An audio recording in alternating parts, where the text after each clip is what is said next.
so when I began to explain how utterly, completely dysfunctional the American military-industrial, laboratory, corporate financial system is, and how deep black it actually operates. Anything important almost never is brought to the attention of the President of the United States. And I can say this with some in real solid authority. Or your Prime Minister, Cameron Brown. Isn't that who he is? Yeah. For now. So those are placeholders. It's a little bit like the Truman Show. Everybody see the movie in the Truman Show? You have people who are, it's sort of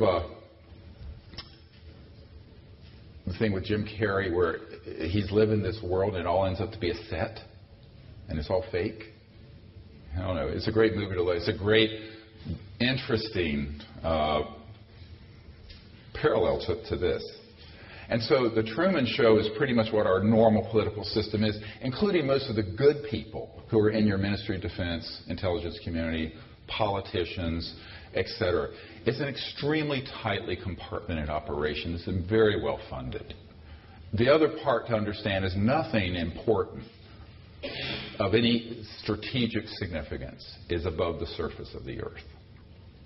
If it's above ground level, it's not really that important. It's fungible, replaceable.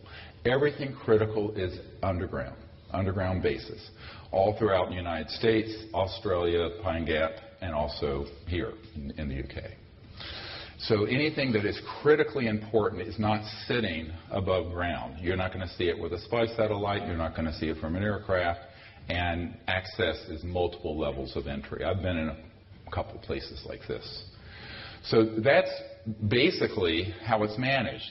Super secret, illegally, and they tell the people they think they can manipulate. But they will tell certain people a little bit of information if they think they can manipulate them by giving them a little piece of it, usually a distorted piece. We had a president named Reagan, who put all this effort into the SDI, Star Wars Initiative, which is really a cover story for putting platforms in space targeting interstellar vehicles, which is what we're doing. It really had nothing to do with brilliant pebbles. That was all just a cover story. The real money was going into interstellar targeting and tracking of these ET craft and shooting them down, which we've been doing for a very long time. And they told him just enough information in a xenophobic way, in a way that was scary, to get his cooperation with that project. And that's why at the UN, if you Google it, you'll see that Reagan said, wouldn't our job of creating world unity and peace be easier if we had a common alien threat to unite against? Very familiar theme. Douglas MacArthur in 1950s, his last address to the Congress, said World War III will be interplanetary. This has been planned since I was 1 year old. I just turned 60 in June. Still bench 410. Anyway. But I know, I'm very eccentric about my workouts. But that's the problem, is that this secrecy has to do with another whole issue, and that is creating the psychological propaganda and the juggernaut so that people will accept the cost of the next level of militarizing the planet. Going from, and actually Wernher von Braun said it would go from the Cold War to nations of concern, rogue states, to global terrorism. This was all in the disclosure stuff before 9/11. And then objects in space that could be a threat. You hear all this stuff about asteroids and stuff, to playing the final card, the alien threat, of which there is none.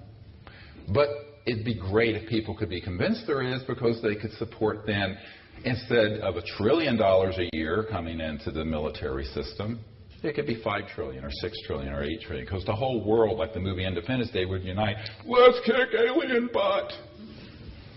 You see? It's jingoism of the worst kind of propaganda and brainwashing, which 99.9% of people who study the UFO subject have been completely infected with. And that creates its own problem, because ultimately, if you're going to have the public approach this subject in a way that's going to be helpful. It doesn't help to trade humans fighting with each other like murderous monkeys that we have for thousands of years to starting to fight within other planetary systems. This is not progress. So progress requires a more universal outlook based on the concepts of cosmic awareness and universal peace. It cannot break down into, oh, well, yes, we're not alone in the universe, but by the way, there's some out here we need to be fighting. Why? Because if we do that, it's the end of the world, period. It really is. You're talking about weapon systems that are scalar electromagnetic systems that go beyond the speed of light. You know what a scalar is? Or longitudinal? Everybody know what this is? I'm going too far too fast. Well, a quick course in it. The light you see in this room has a wave component, right? And it's 186,000 miles per second. That's how it travels.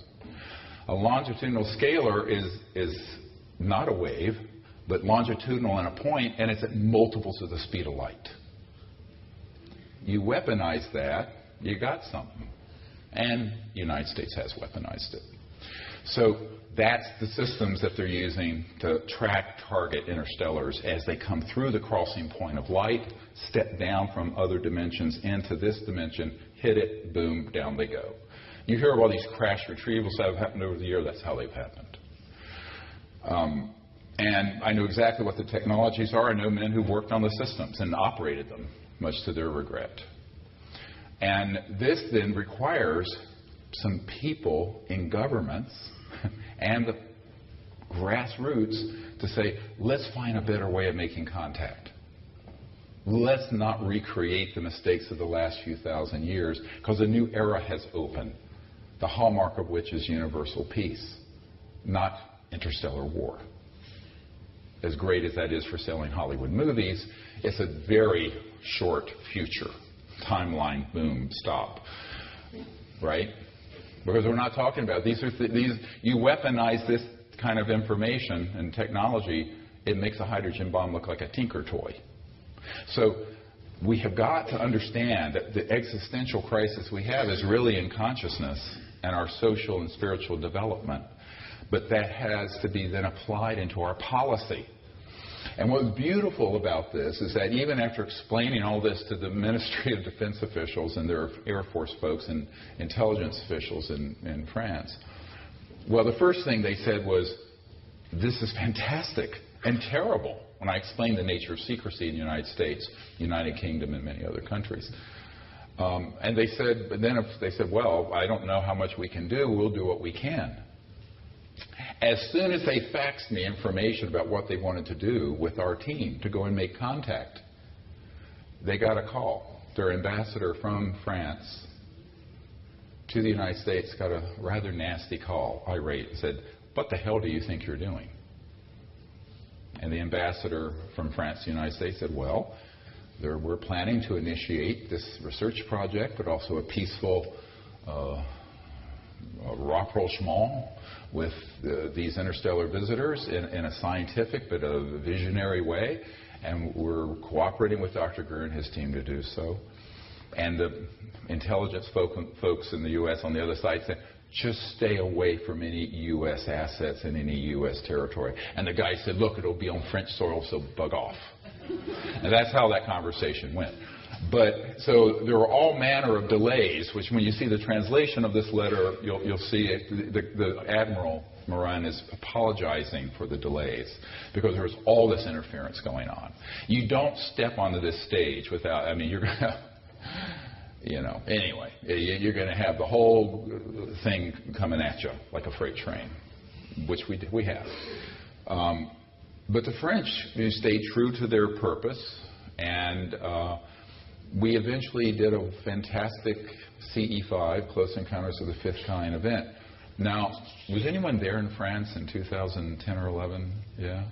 Most people don't know that they were there to be trained, but it was actually an event for the Admiral and the Ministry of Defense. So they piggybacked their, is this disturbing or interesting? I don't know which. This is the way I have to do things. They wanted to be discreet, so they piggybacked their admiral and their systems on a public CE-5. And, of course, they were there sitting in plaid shirts and looked like just regular Frenchmen. But the whole area, we're on a 2,200-acre estate, was cordoned off. And you'll see a photograph from a trans-dimensional ET vehicle that blipped in and blipped out very quickly there. But they tracked objects going over the site in excess of 200,000 kilometers an hour. And all kinds of phenomena in the field, weird things like something you see on Close Encounters of the Third Kind. We had the cars parked in a hayfield, and some interstellar trans-dimensional energy form went up and down the cars and turned the lights on and off. Did all kinds of strange things. So they were very, very pleased with that, and so then they've sort of gone on from there. But the idea. Just the idea that a Ministry of Defense official at this level, very senior admiral, and his team, working at the highest levels of the French government, would say, we want to pursue interstellar and intergalactic contact for peaceful purposes. This is huge news. This is an enormous development. The superlatives really can't reach it. Just the idea that they'd go this far. And that they try it, and that they came, and that there's still operations going on, but they're keeping very quiet about it. Part of it is that there are elements of this so-called majestic group, MJ12. It's actually the Majority Committee on Intelligence. That's really what it stands for. That was founded decades ago. Have representation in France and also in French industry, and there's been a lot of pressure to cease and desist in France, as there would be against anyone in your government who initiated it. But at a certain point, can't we get together behind these folks and say, we're going to do it, and we're not going to be intimidated, and we're not going to be stopped, because it's time for us to go into this future that is peaceful and universal, and allow the public to know in an open CE5 event. This demonstration event in France was just a demonstration event for them. But eventually I see in the future, and I've had very lucid dreams of the future, where there's absolutely open contact with the full cooperation of governments and the military around the world, where they realize what a mistake they made making this secret, and what a mistake they've made creating an adversarial dynamic between humans and these interstellar civilizations. So I see that happening, and this was the first major crack in that wall of not only silence, but of stupidity. The stupidity of a militaristic approach to something that should never have been militarized.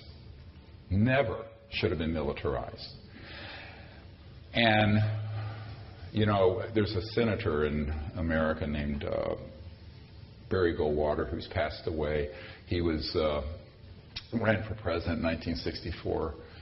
And I was at his home in Arizona some years ago, and he had left the Senate. John McCain, the Senator McCain who ran for president against Obama in 2008, he took his seat. And I was at his home, and he said to me, he had found out about this information because he was a general in the Air Force Reserves and had been on every committee, Intelligence Committee of the Senate, Armed Services.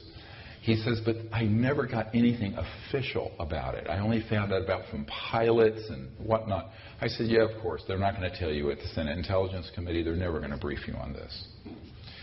And, and he looked at me, and he just said, what do you want to do? I said, I need your help to bring this information out. And he says, yes, you're right, it's time. He says it was a goddamn mistake then and a goddamn mistake now that this was ever made secret. And I'm sitting in his living room. Very interesting. This is a right-wing conservative Republican saying this, and a military guy. So I said, well, what can you do to help? He says, I don't know. I said, who do you know? He says, well, I know everybody. I said, okay. So I started going through some names of current members of this committee, the Majority Intelligence Committee on Interstellar Matters, MAGIC, MAJIC. And I got to one name, and he knew the name. And it was Admiral Bobby Ray Inman. And Admiral Inman had been head of the National Security Agency, and before that, one of the deputy directors of CIA. But he left the government and got onto the board of Science Applications International Corporation, SAIC, which is one of the crown jewels of the contracting business dealing with anti-gravity and ET and UFO issues in La Jolla, California. And he says, "Oh, I know Bobby Ray. We've been friends for years." I said, "Well, give him a call, would you?" So he did. I got a call from him later. He says, "I can't make any more phone calls like that for you." He says, they read him the Riot Act, and Admiral Inman was made very clear, stay off of this if you know what's good for you and your family. So Goldwater tried to help us, got kind of shut down. Admiral Bill Colby, the CI director under Ford, was going to give us a 0-point free energy device and some just starter seed money of around $50 million to get it out to the public as an open source system. The week he was going to meet with a member of my board of directors, they found him floating down the Potomac River. Yeah, that's what happened to Bill Colby. So there's been a lot of sacrifice to get us this far. And so I think people have to understand that at a certain point, you've got to pull the folks together and have a mass movement to do it within government, but also with the public. And that's what we're working to do, to make contact, to effect disclosure, and to bring out these technologies, all three. You can't do one without the other. And by the way, that's why the subject in general is secret. Everyone says, well, couldn't they bring out the medical healing technologies? I said, no, because the physics behind transdimensional healing energetically is the same that would run your house without a power bill and use of petrol. Well, can't they just disclose that the ETs are here? I said, yeah, no. If they disclose that the ETs are real and they're here, or even those old objects on Mars, aside from collapsing the fundamentalist belief systems of people who think we rode dinosaurs like the Flintstones, that's 25% of Americans believe that, by the way. No, it's a true statistic. You're riding the dinosaurs like that? They have a museum in Kentucky, $27 million, where they teach children that this is actually our history. Ideas so untutored it beggars the imagination. But anyway, everyone's free to their belief, and they're sincere, but they're sincerely wrong. And so this then, becomes, all this has to come together. And even if you acknowledge that there's intelligent life out there that has managed to get here, the very first question any astute scientist is going to ask is, how did they get here? When that question is asked, it shall be answered. When it's answered, it's the end of the world as we know it, like the REM song, but I feel fine. All right? Because there goes oil, there goes gas, there goes all your public utilities, transmission lines, nuclear power, internal combustion engines in the boot of your car, not the boot, the bonnet of your car, you call it, or boot if it's some cars. Jet engines, obsolete, 1930s technologies. Rockets, 1940s. Everything changes. Everything changes. It's huge. So that is what they're forestalling. And by the way, one of the reasons why most public officials won't act on this is because they don't want to manage the change. I had a very interesting this is why this is such an act of courage, amazing courage by the French. God bless them. Because an admiral in the United States who is head of CONUS, Continental United States Security, very powerful guy, he said to us, my team, we were meeting with him, and he said, yes, you're absolutely right. This should come out. He says, but my real task is maintaining the status quo and the homeostasis of the global energy supply. That's it. That's why we're in the Middle East. And he says, what you're proposing would be so much change so quickly that no one wants to manage it. I want to retire from this command and go fishing at my ranch in Montana. This is what he said. So a lot of the secrecy is by inertia, it's sort of the banality of evil. You know, it's just not wanting to do it because it's easier not to. However, in the meanwhile, you have 7.2 billion people living on late 19th century technologies, destroying the biosphere, the have and have-nots gap growing, which is a prescription for global revolution and terrorism, by the way, of course. And on top of it, you have a renegade group of unacknowledged special access projects who do not answer to